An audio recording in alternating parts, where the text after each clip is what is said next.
indeed. Beautiful. Good morning, everyone. Good morning. And welcome to the Unitarian Universalist Congregation of the Shenandoah Valley. My name is Rochelle Broom, and I'm a member of the Board of Trustees. I'm not that dapper young man back there in the Nehru shirt. Evan, who looks great today, by the way. We are a welcoming congregation, united on the side of love and justice. We like to say, we don't have to think alike to love alike. We strive to walk through this life with both open hearts and open minds. May the time we spend together today in this place make us braver, more compassionate, and wiser than when we woke up this morning. If you are new to Unitarian Universalism, I encourage you to take note of our mission statement, which is printed on the front of your order of service. We also work together to promote and practice the 8 principles, which are printed on the inside of the order of service. It's our tradition to welcome first and second time visitors, or those of you who may not have been here for quite a while, to stand if you're comfortable doing so, and introduce yourself. Tell us where you're from on this side of the chapel today. Hi, my name is Malin, and this is my daughter Felicia. And I've been to UU Church in California, where we come from. We've been in Asheville for a couple of years now, but this is the first time I've been here, so I'm happy and grateful to be with you all today. Good morning and welcome. Anyone else on the left side? You'll like us. How about on the right side? Hey, my name's Gene. I just relocated back. I grew up down the mountain, and so I just relocated. Same thing. I lived in Los Angeles for like 15 years. Welcome back. Welcome. Welcome to you all. We're exceedingly glad that you're here with us today. If you are interested in learning more about us, or you'd like to receive our newsletter, or find out how you can be more involved in the community, there is a white card in the back of the pews, looks like this. You can also find some of these on the table out in the foyer. Please feel free to fill it out and either drop it into the collection basket as it comes by, or leave it on the table in the foyer so that we may get in touch with you.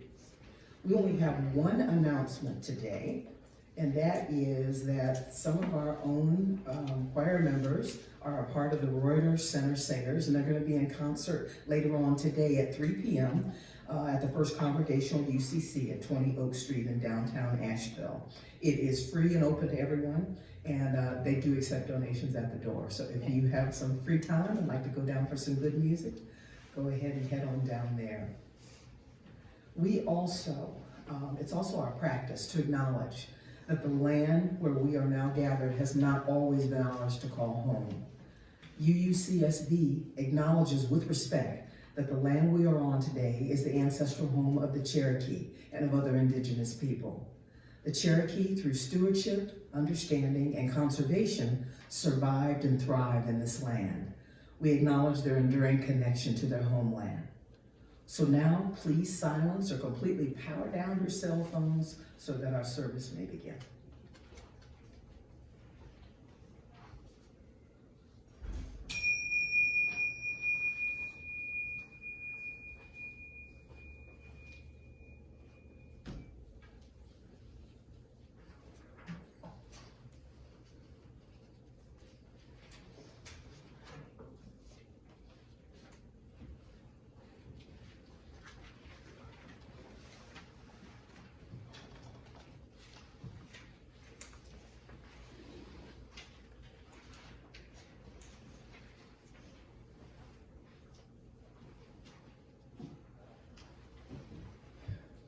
As a universal language, music's calming gifts of peace, hope, and encouragement can open a healing space for people dealing with the difficulties and mysteries of life and death. The Boston Globe. Like no other sound, the voice connects us with our true energetic and emotional nature. It becomes a link with our spiritual life by revealing deeper aspects of the self and the spirit world. Sylvia Nakache, Vox Mundi School of the Voice. There is no greater or more living resonator of sound than the human body. Sound has an effect on each atom of the body, for each atom resounds. Hazrat Niyat Khan. The mysterious connection between music and humans still baffles scientists. The undeniable conclusion is that we need music. It moves us, inspires us. A Musical Mind by Jackie Saunders in Making Music magazine. Music strives to promote well-being and quality of life for patients and caregivers and family. Music contributes an important mobilizing and inspirational dimension. Music can provide caregivers with moments of intimacy and meaning, leading to memorable sentiments of love, contentment, and healing. The meaning of music in the role of palliative care by Lusanne McGill. And lastly, The joys and concerns. Oh, Not yet. I'm sorry.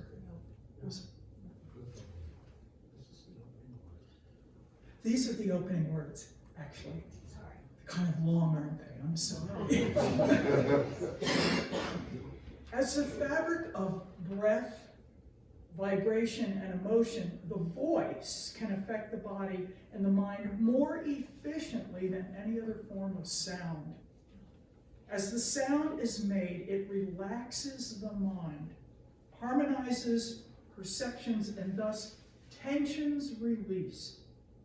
Even one long note, an exhale, one syllable is enough to bring out what this author calls the freedom effect. This is not performance. This is medicine. I ask you to find a phrase or something, a nugget from these words that I just read, and meditate on those for a moment.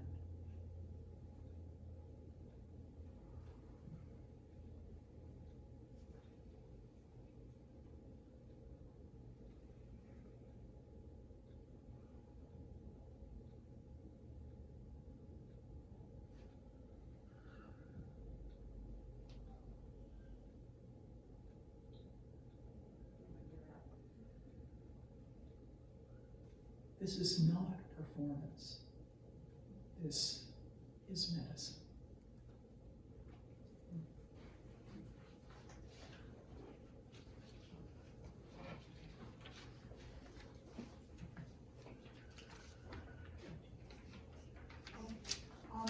We're going to have hymn number 100. I've got Peace Like a River, and verses 1, 2, 3, and 6, which is at the bottom. Please stand as you're willing.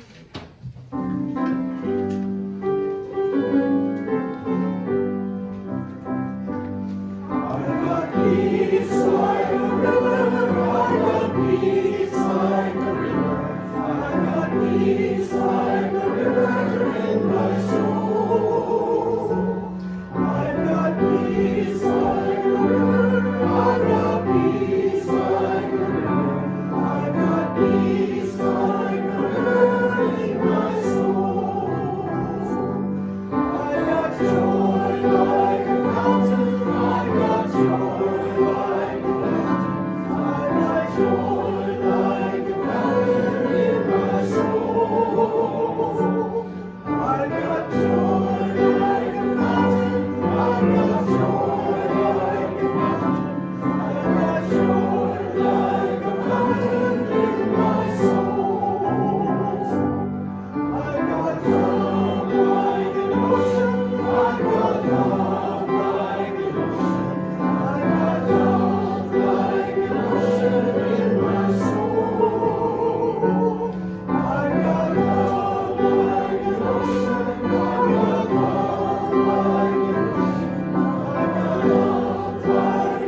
take a moment, each of us, to share a joy or a concern or a sorrow with the congregation.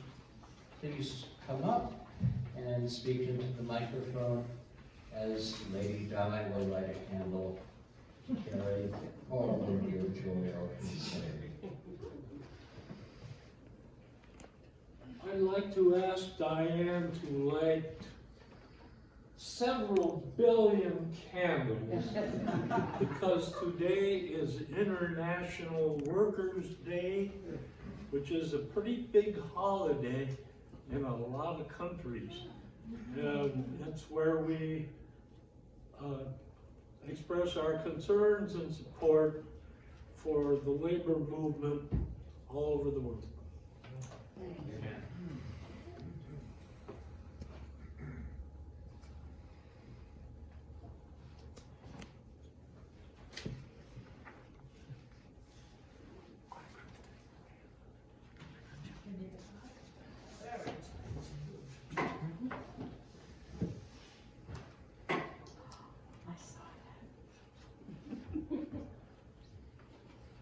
My name is Jim Crillin, and I just want to thank a long-time member here who has served this congregation tirelessly for many, many years.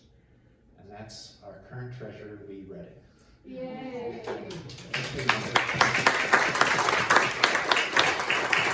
His leadership both in treasury and making sure the numbers are correct, and the stewardship committee, of which I've served occasionally with him. Evan also helped this year, certainly with the stewardship. But Lee, I just honor you for all that you've done for us. Thank you.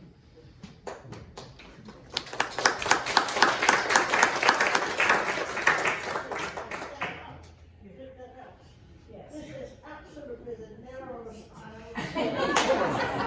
I will light a candle for the pews being too close. Oh my goodness.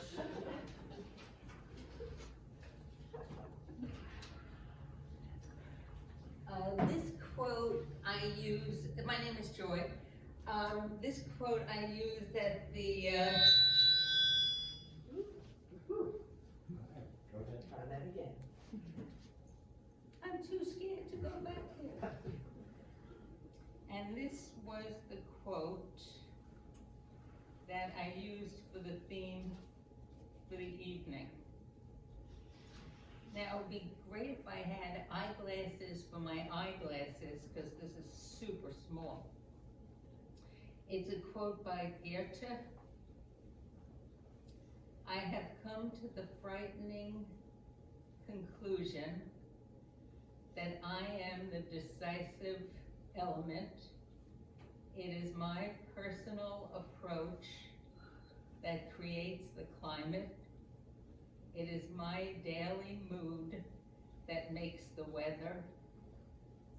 I possess tremendous power to make life miserable or joyous. I can be a tool of torture or an instrument of inspiration. I can humiliate or humor, hurt or heal.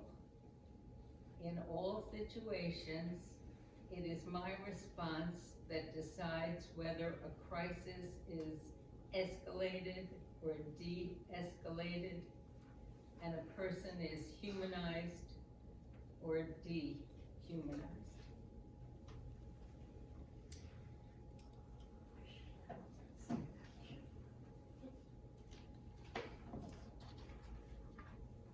And for all those who have unspoken joys, sorrows, concerns in your hearts, but chose not to share them in public, we light an extra candle.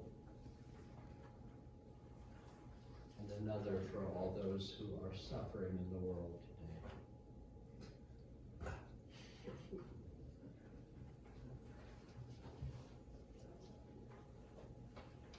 Robin, you're going to introduce the congregational hymn, All God's Children. Critters. Hide behind this thing. Okay, is that some better? Okay, good. I have chosen this song called All God's Critters Got a Place in the Choir because I do believe that we all have a place in the universe with our voices. And so in your bulletin is the chorus to this song, and I'd like you to join in with me on the chorus, and I will give you the verses. It's a song by Bill Staines, one of my all-time favorite folk composers, who just passed away in December. Yeah, much to our dismay. But he was a prolific poet and singer. So there's also some fun going on with this if you care to. The last line is, some just clap their hands or paws or anything they got now. Now I challenge you to that. You know, you don't have to, but I've seen audiences of lots of people get a kick out of it. So I'll sing the chorus for you, and then you can sing back to me, and if you already know, sing along. And I'm playing on my Appalachian dulcimer. All God's critters got a place in the choir. Some sing low, some sing high, some sing out loud on the telephone wire. Some just clap their hands or paw or anything they got now. Andy, do you have a camera here? Okay, let's do the chorus, and then I'll launch into the song, and I'll bring you in when it's time for us to sing, okay? The words are in your bulletin. All God's critters got a place in the choir. Some sing low, some sing high, some sing out loud on the telephone wire. Some just clap their hands or paw or anything they got now. Here we go. Listen to the bass, it's one on the bottom where the bullfrog croaks and the hippopotamus moans and groans with a big to-do. The old cow just goes moo. The dogs and the cats that take up the middle where the honeybee hums and the cricket fiddles. The donkey brays and the pony neighs. The old coyote howls. Here we go. All God's critters got a place in the choir. Some sing low, some sing high, some sing out loud on the telephone wire. Some just clap their hands or paw or anything they got now.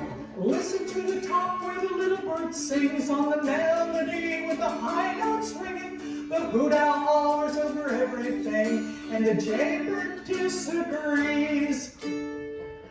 Singing in the nighttime, singing in the day. The little dove quacks and he's on his way. The possum ain't got much to say, and the porcupine talks to himself. All God's critters got a place in the choir. Some sing low, some sing high, some sing out loud on the telephone wire. Some just clap their hands or paws or anything they got now. It's a simple song, a living song everywhere, by the ox and the fox and the grizzly bear, the grumpy alligator and the hawk above, the sly raccoon and the turtle dove. Here we go. All God's critters got a place in the choir. Some sing low, some sing high, some sing out loud on the telephone wire. Some just clap their hands or paws or anything they got now. All God's critters got a place in the choir. Some sing low, some sing high, some sing out loud on the telephone wire. Some just clap their hands or paws or anything they got now.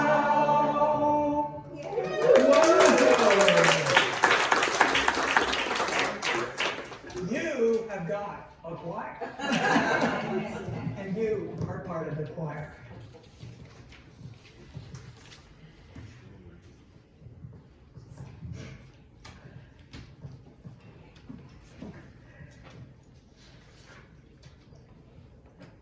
Music is an attribute of the human species. And this is my favorite part. In tune or not, we humans sing and hum. In time or not, we clap and sway. In step or not, we dance and bounce. The human brain and the nervous system are hardwired to distinguish music from noise and to respond to rhythm and repetition, tones and tunes. That's from the Harvard Men's Health Watch. And then the women came along and say, even if you can't carry a tune or play an instrument, you can probably reel off a list of songs that evoke memories, often happy memories, and raise your spirits. Harvard Women's Health Watch. Now take a minute and think about a song that has raised your spirits. Let's do that.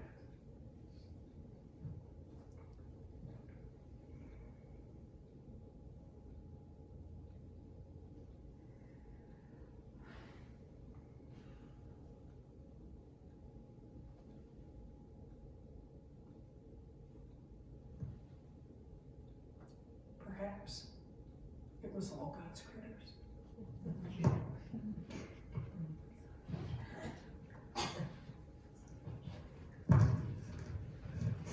One of the things we do in this congregation is spread the good that we do out into the community. We spread the cheer, but we also collect that from you all to make it available to the larger community and to those in need here and elsewhere. So we ask that as we pass the plate for our offering today, you give generously and think about all those and all the services and all the wonderful things that this congregation does, and be generous in your giving.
Now I get to my fun part, which is to introduce our speaker. I have known Robin for about close to 10 years, 7 or 8 years, as both a friend and as a writer whom I've published. And I have both her books that she published through my publishing company out in the lobby, so that anyone who wants to get them later will also be making a donation to the church. Robin and I met through another publisher who said, I think you and Andy would be a good fit for this book.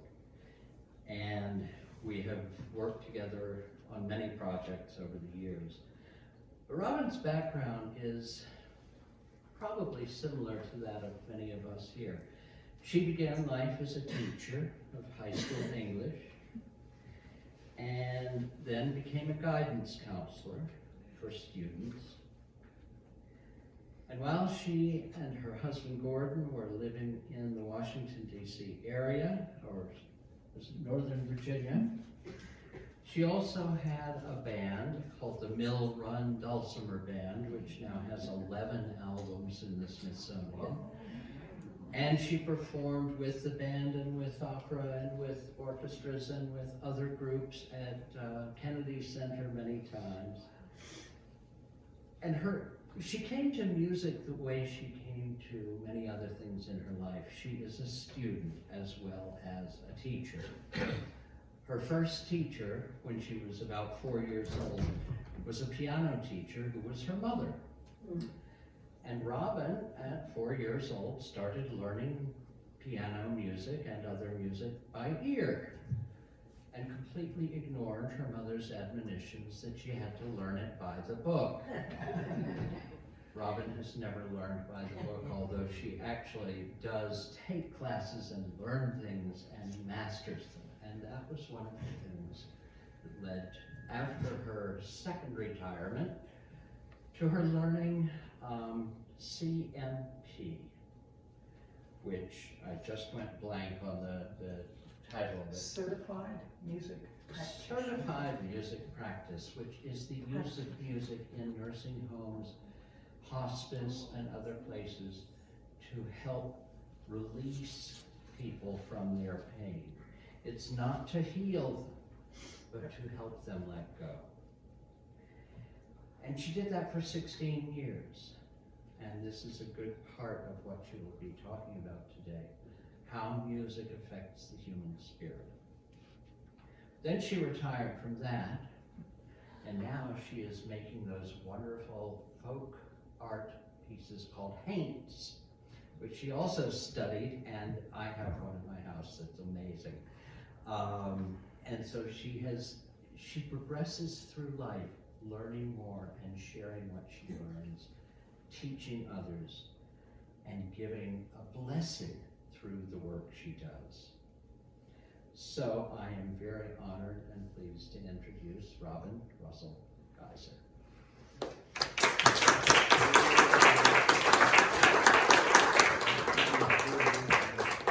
Oh, Andy.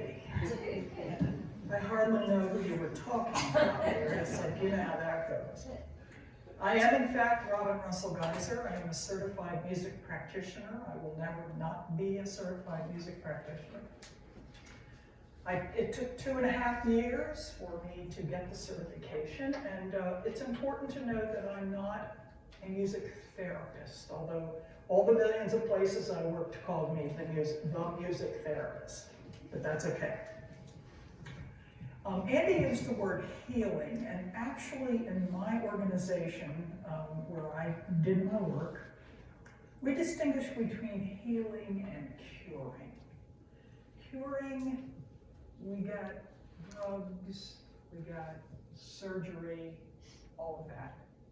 Healing is more like it, coming to wholeness, having peace and calm and joy, and wonderful transitions and memories brought back. And that's what I did for 16 years, one-on-one. I'm not Michael Roosevelt ashore in the dining room, although I can be.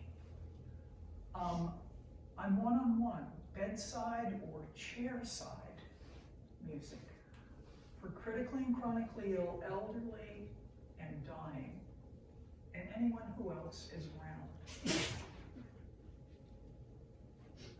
So let's begin with a little music to bring me peace.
this Native American flute has traveled with me to thousands of rooms, into thousands of homes and hospices over the 16 years.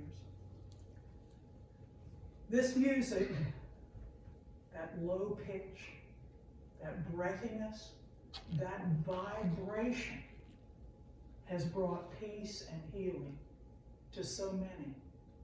And I have used it especially in rooms with patients with unrelenting pain, and especially for people who are transitioning from this life to the next. And we'll get into why this works.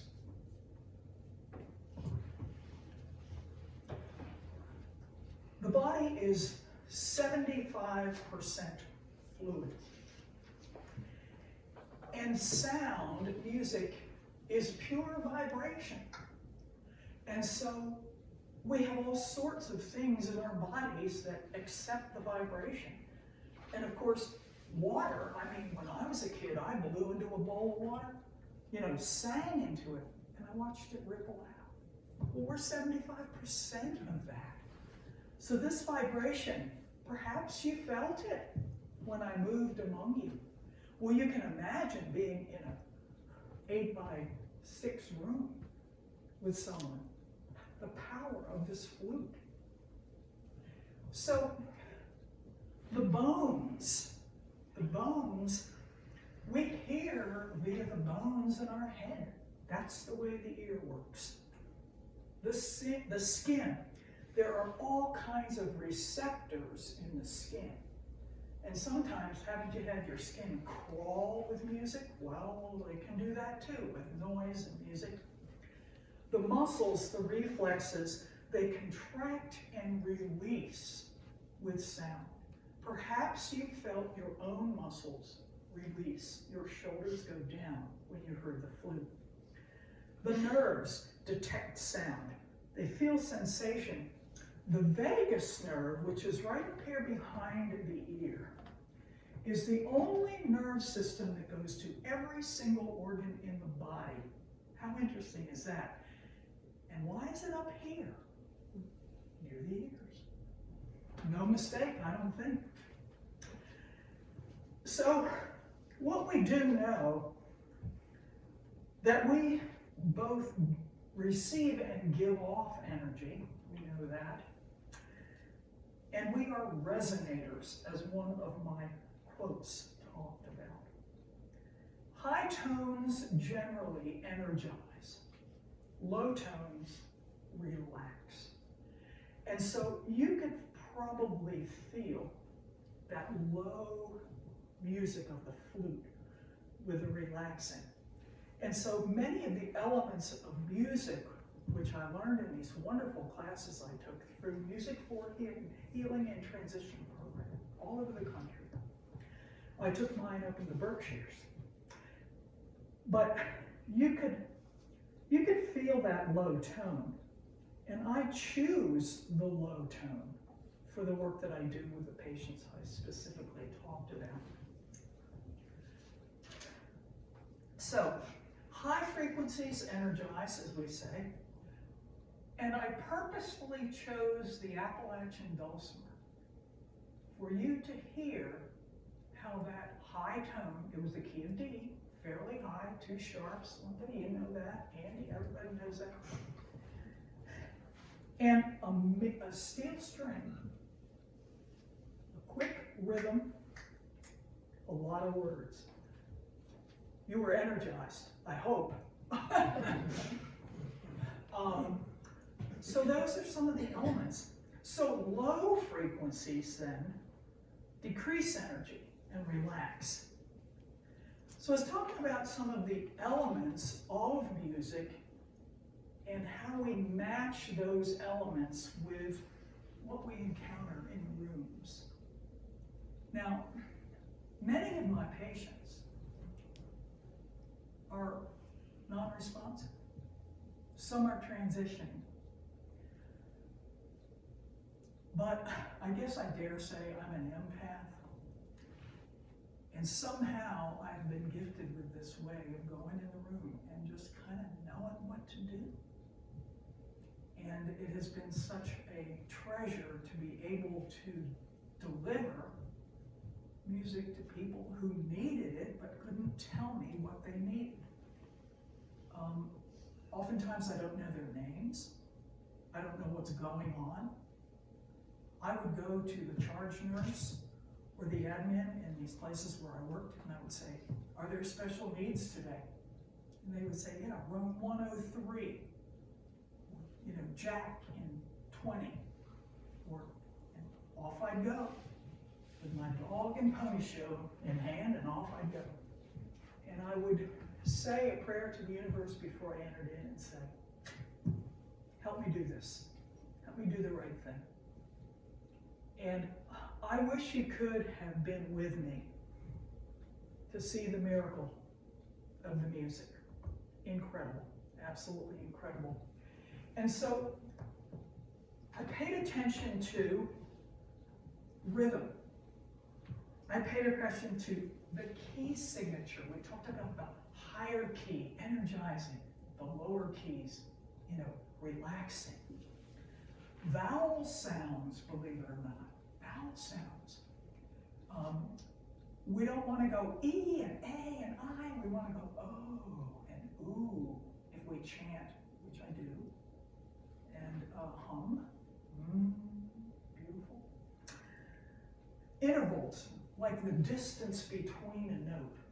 One step, da, da, da, da, or a minor interval, da, da. Makes a difference. Modes. Now, the flute is in a minor mode. It's a pentatonic scale, and so it's all black notes on the piano. And so what is so beautiful about it, it has no beginning or end. So I could have started anywhere on that flute and taken you along with me, and I kind of did. And so when somebody is transitioning, or when somebody is in a great deal of pain, that moving through with no rhythm, I had no rhythm, and the music just flowing seamlessly really helps people move in that direction. And if you've ever been in a lot of pain, it kind of throbs, you know, boom, boom, boom. We don't want to do that. We would get you going. So let's see, intervals. And so we know that the skin crawls or the skin relaxes. We know the muscles tense and relax. And we know that emotions are triggered by music. So what kind of music for what occasion? I'd like to make you laugh here because I'm getting pretty serious here. Let's get some funny. So okay, I'm brand new certified music practitioner. I'm up in upstate New York. I've got a patient named Helen, who maybe should have been called Hellion.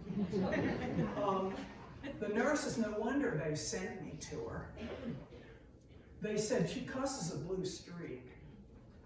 And the poor thing, COPD, could hardly breathe, on oxygen, and she's yelling. I can hear her. I mean, I'm round in the corner, and I can think, oh my gosh, there she is. And how are we with cuss words in here? Okay. Okay. Where the hell are you? Here we go. And other more exciting cuss words. So she is trying to remove her sweater. And she is sweating profusely and poor thing. And I'm not allowed to help her. That's one of the rules of my work, which sometimes I did anyway. And I wrote about it in my book with Andy. So anyway, I know this thing about the entrainment principle. Excuse me. And I know that the body will entrain to the rhythm of something. You've had it happen to you. And I know that I can influence the beats per minute going on with Helen.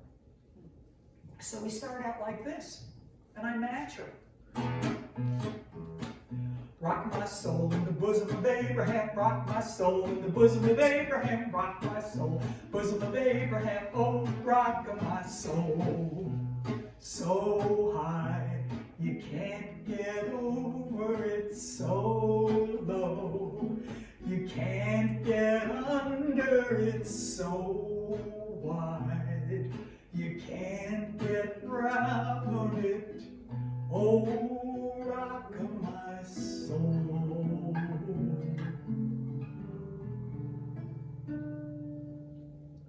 So pretty soon she's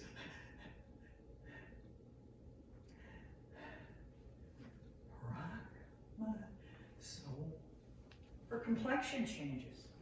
I call it, she pinks up. She gets oxygen. And of course then she says, who the hell are you? And I said, well, I'm Robin, I'm the house musician. And I said, do you want some more music? She said, yeah. And I said, what do you want? And do you want to choose, or do you want dealer's choice? She had these bright red fingernails, and she had smoked like a stack all her life, and man, you could tell she'd had quite a lot. She even had like a lace green thing with a lace bra underneath. It was like, whoa, baby. So of course she says, dealer's choice. And so we went on like that in the afternoon for a while. She calmed down. She wasn't sweating anymore. She was breathing normally. And she said, when are you coming back? And I said, next week. She said, don't forget me. We had a relationship for a couple years, and then she passed away, of course. But there's an example of the entrainment principle. And that rhythm matched her high beats per minute, and I could take it down. Now, I did it very quickly, but over a period of about 10 minutes, I went on and pulled it back. And I was looking at my watch because I needed, 70 to 90 beats per second for normal heart rate, and it worked. And let's hold that entrainment principle out there for a minute, because I'm going to come back to it. So anyway, so the entrainment principle, working to help with breathing and bringing nervousness and anxiety down, it works. So for pain and anxiety, like I mentioned with the Native American flute, stress, so slow music with a lot of repetition. So there's not a lot of busyness going on. Oftentimes a minor key is very valuable for that. In lower keys, of course, simple, few or no words. I'm thinking of something like, Hushabye, don't you cry, go to sleep, little baby. And it's just been a real special one that I've used. So that's bringing stuff down. That's addressing pain, anxiety, etc., and bringing people down. So for stimulation, and there are times in my work where I needed to stimulate. Higher keys, many words, like all God's careers. A fast beat, complex styles, major keys. And an instrument with steel strings is a very tinny thing. It's very stimulating to the brain with the steel strings. When I play the guitar for the last piece of the hymn today, you'll hear how this nylon string guitar is a lot more vibration and less of that busy steel string thing. So we talked, and for memory support, How many of you have seen or experienced, there's a wonderful video of 95-year-old Henry hearing music. He's lost in dementia, and he comes alive hearing the music. Or maybe you've been with someone, or you know someone who can't remember what day it is, but you start a song from their memory, and there they are. Let me call you sweetheart. Up comes the head, and they're singing it in all the words. Take me out to the ball game. I mean, boy, they are there right with 1, 2, 3 strikes, you're out. So for memory support, stimulation, familiar music, very familiar music. Oftentimes though, and I just sang 2 songs with 3/4 beat, oftentimes a 4/4 beat, because a 4/4 beat is very grounding. And sometimes folks with dementia are unhinged. Poor, it's so sad. But with a 4/4 beat, 1, 2, 3, 4, that is a very grounding sound. I worked with autistic children too, and I found that 4/4 was just exactly right for them as well. It was amazing. And a couple times I experimented and moved into a different time signature, and they just scrambled. So man, I bring it back to 4/4. So for memory, familiar, bright, but you gotta watch it. Because as we know, folks with dementia, moods can turn on a dime. So I had to really pay attention. Sometimes, it was hands, other times it was breathing, other times it was a furrowed brow. But I had to pay attention. And I paid attention with every patient because you don't want to do harm. And gotta pay attention. And sometimes some of those deeper pieces of music where we evoke emotion can go too far.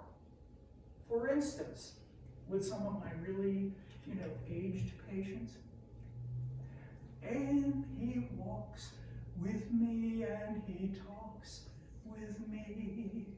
I come to the garden alone, went too far, too many memories of the past, so I had to pull back. But I gotta watch. So, vowel sounds and toning and humming and chanting. You don't have to sing. You can achieve a lot of results for yourself and others with toning, humming, and chanting. In fact, I chanted my mother from this world to the next. And she had gotten beyond, I do also play harp, she had gotten beyond the harp. She had gotten beyond the music that she loved. She became restless, and I knew, pull away. So I chanted, and she moved into this other world. So with chanting, the vowel sounds, as I alluded to before, are very important because it's high, E, A, etc., are very stimulating, to the brain. And so the chanting would be more like something like this. And I would use, I used a minor key, and I made it up.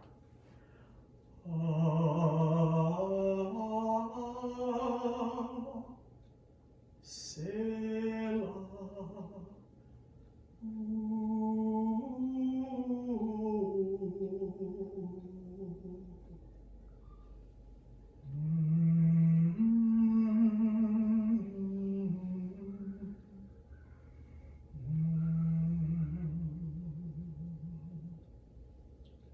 And I learned something from a hospice nurse. Linda, would you be my guinea pig? Is it okay if I take it? Diane! You introduced me. Fellow English teacher. I want to show you something because this isn't only about others. This music and learning this is about you. What you can take away and know about how music can bring you to wholeness, alleviate things going on in your life. So this wonderful hospice nurse showed me this. May I hold your hand? Like this? And may I place my hand right here? Okay? Ooh.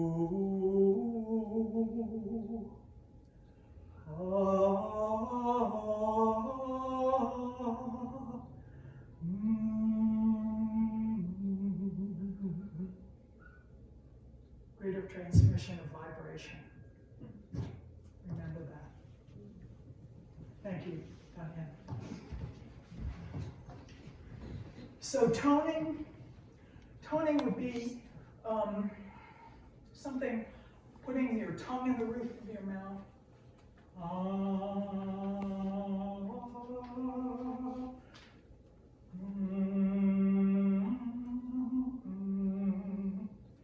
And then chanting, and then humming. You know, humming has an interesting effect on your sinuses, I found out. You know, so if you got sinus trouble like me, humming is a great thing. And you know, you can do it in the car, you can do it on an airplane, nobody hears you. And if they do, so what? They'll be starting to do it too. What are you doing? Well, I'm fixing my sinuses. Oh, I could use that. But again, tongue to the roof of the mouth, lips together so you buzz.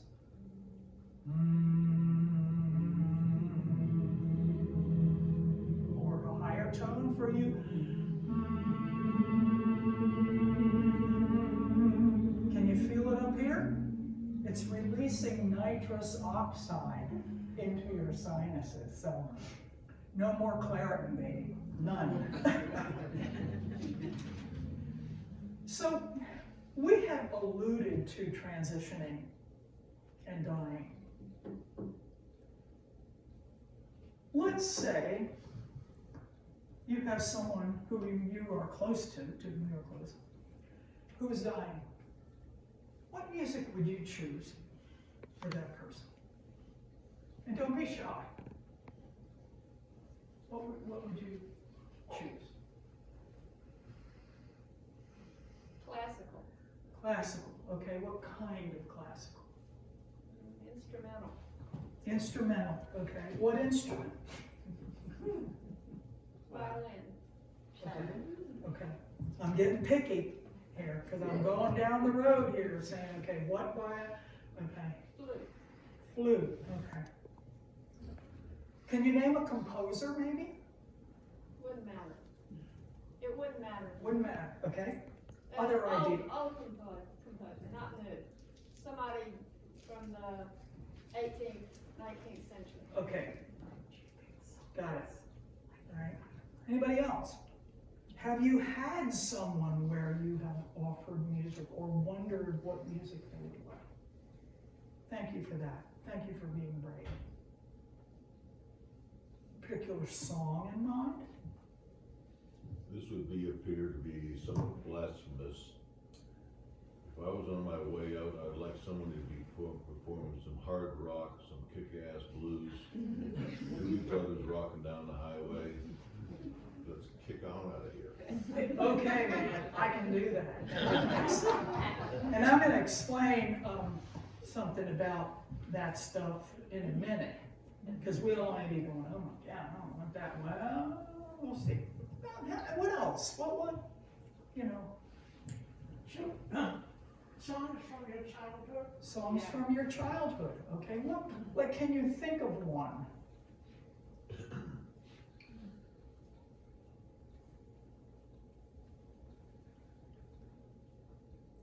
Mary Had a Little Lamb. Twinkle, twinkle, little star. Okay, yeah, okay.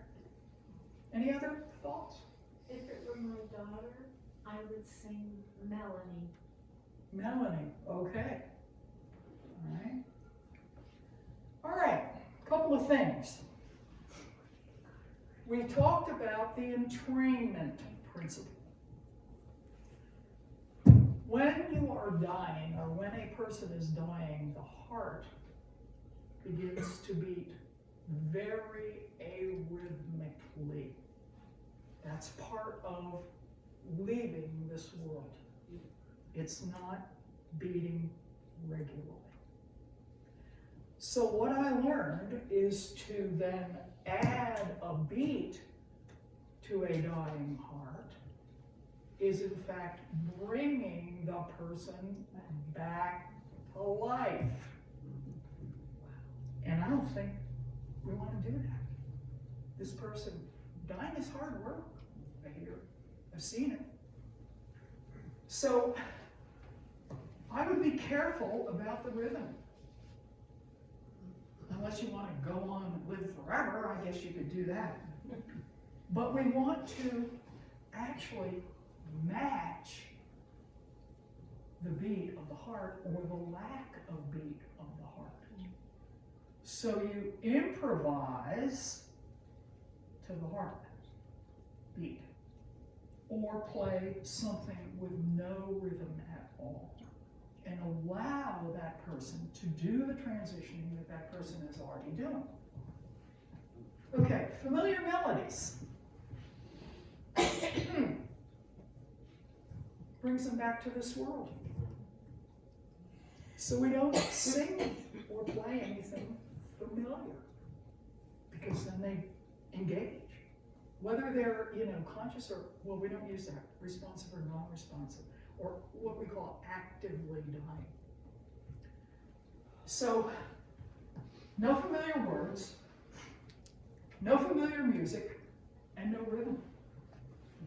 And I want to tell you, in the class where I took the death and dying class for the music practitioner bit, every one of us got that question, shall we say, wrong, or we had different ideas.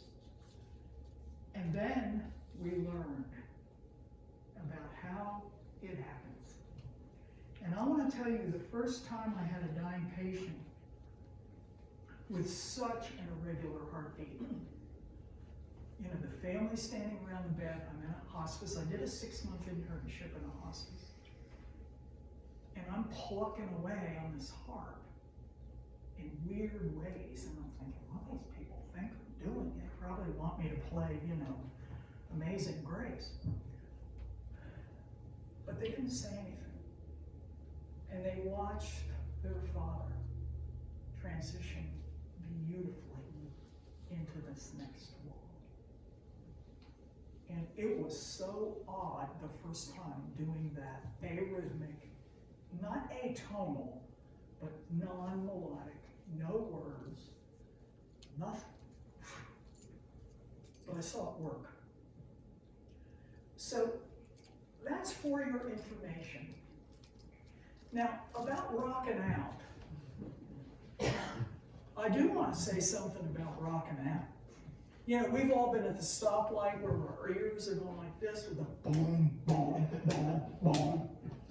And and the hip hop and rap especially, the heavy bass beat in the 1, 2, 3, 4. I used to stick my little snotty nose up in the air about that until I learned. Guess what it's doing? The same thing it did for Helen.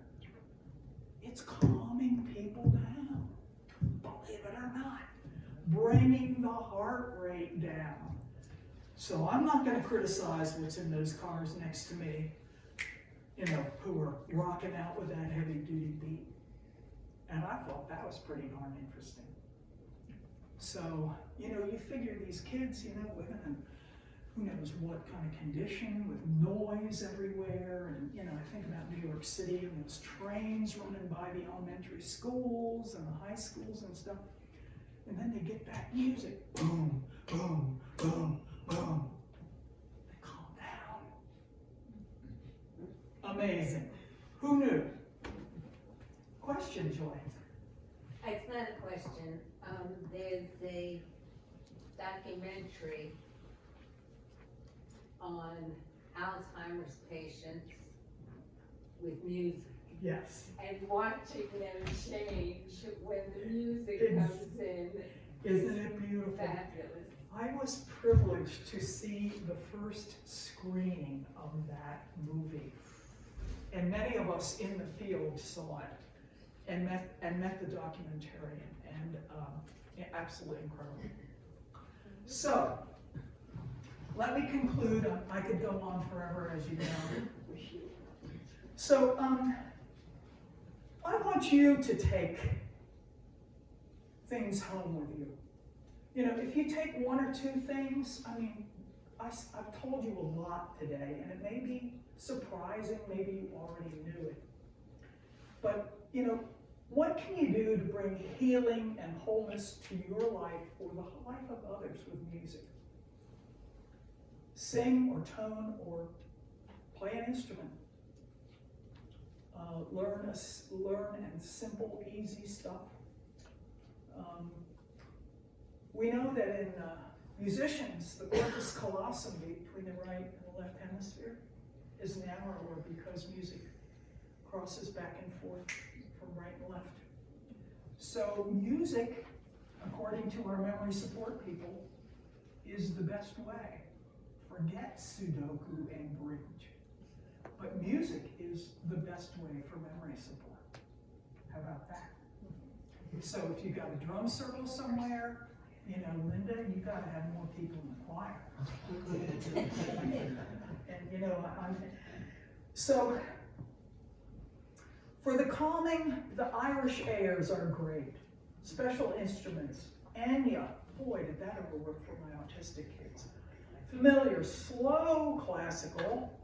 Carlos Nakai, a wonderful Native American flute player. Gregorian chants. The harp, drumming. Be careful with religious music, because you don't know who's over there, and it could be damaging to some, so be real careful with that. Play music which suits your needs in the moment. I mean, some days I'm a Vivaldi girl. Other days it would drive me up the wall. So I need to get down into, you know, who do I get into? Well, some low heavy Brahms, certain movements.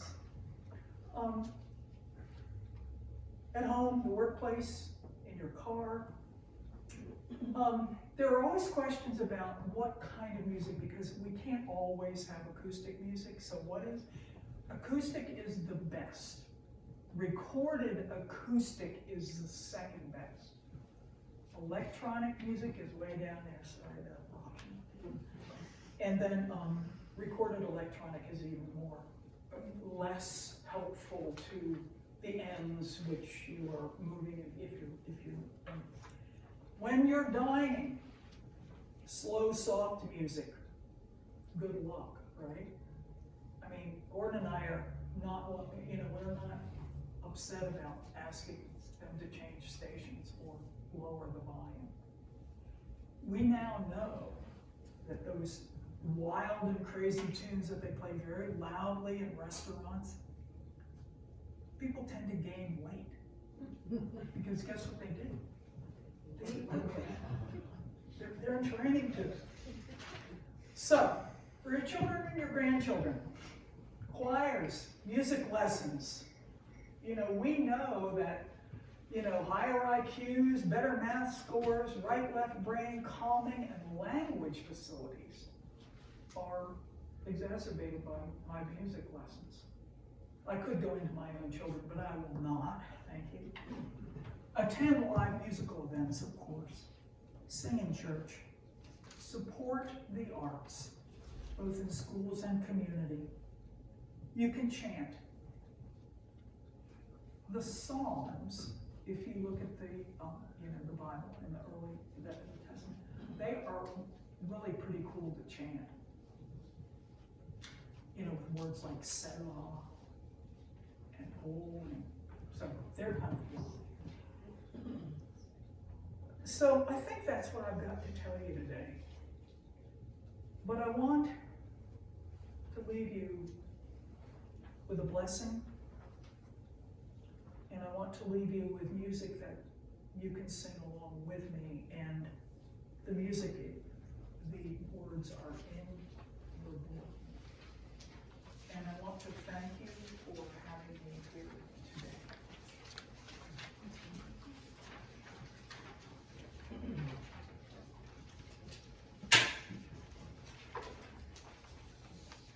So this song is called Peace invocation, and I've adapted it to call it peace in each breath. And two women from the Music for Healing and Transition program, I went to a conference and these gals were there. And they're sisters, and one had composed the words and one the music, and I absolutely love it. And I've sung it many, many times. So it goes like this.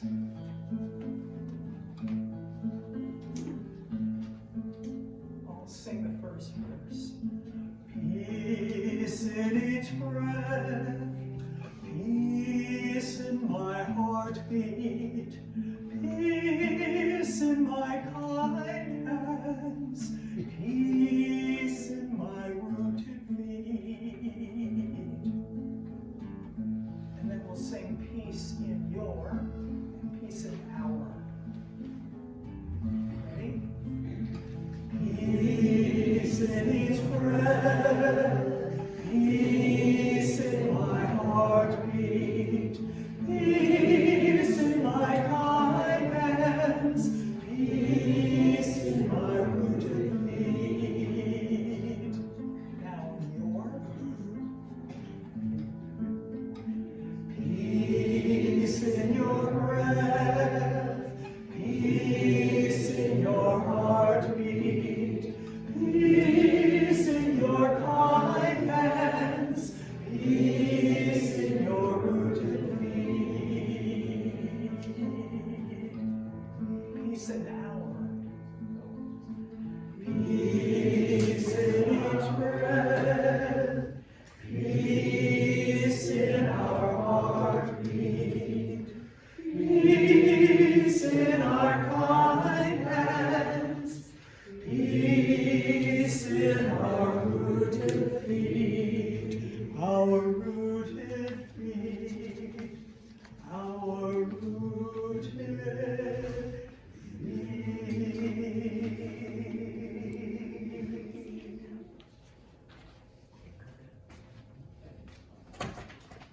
May you be blessed, may you be healed, and may you be whole. Selah.